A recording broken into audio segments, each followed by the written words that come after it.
Hindi ka makapaniwala. Ganito pala kalaki ang talent fee ni Andrew E. noong kampanya ni BBM at Sara Duterte noong nagdaang eleksyon. Tapusin ang video hanggang sa huli at sabay nating pag-usapan yan.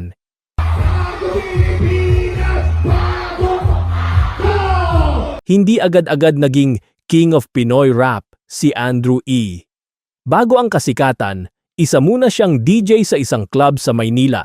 Umiikot sa gabi, nagpapatugtog at nangangarap. Hanggang sa dumating ang kantang nagbago ng lahat.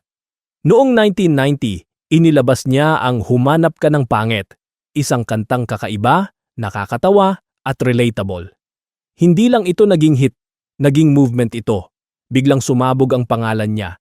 Sunod-sunod ang kanta, sunod-sunod ang pelikula, at tuluyang na-establish ang kanyang pangalan bilang isa sa pinakamaimpluwensyang rapper sa bansa. Mula sa musika, tumawid siya sa telebisyon. At hindi nagtagal, nasundan pa ito ng mahigit 30 pelikula. Kaya kahit dekada na ang lumipas, nanatili siyang relevant. Ngayon, dito na nagiging mas intriguing ang kwento. Sa mundo ng politika, mahalaga ang koneksyon sa masa. At sino ba ang mas may kakayahang magdala ng masa, kundi isang artist na kilala ng iba't ibang henerasyon? Noong 2022 elections, naging bahagi si Andrew E. ng kampanya ng Uniteam nina Bongbong Marcos at Sara Duterte. Siya ang nasa likod ng mga jingles na madaling tandaan, madaling kantahin, at madaling kumalat.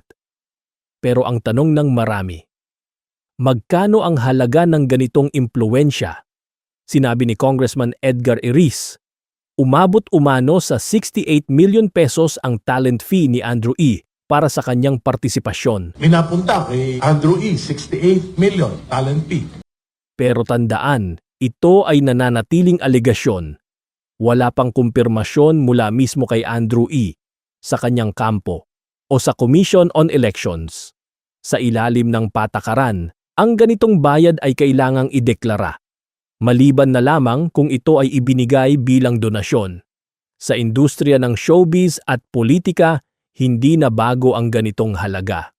Ang malalaking pangalan ay maaaring kumita ng milyon kada performance, lalo na kung ang kapalit ay impluwensya sa milyon-milyong botante. Kaya sa dulo, hindi lang ito tungkol sa isang rapper, hindi lang ito tungkol sa isang jingle. Ito ay kwento ng impluwensya, presyo ng kasikatan, at kung paano nagtatagpo ang musika at politika. Ikaw, ano sa tingin mo? Sulit ba ang ganitong halaga para sa isang artist na kayang galawin ng masa? O masyado na itong mataas para sa isang kampanya?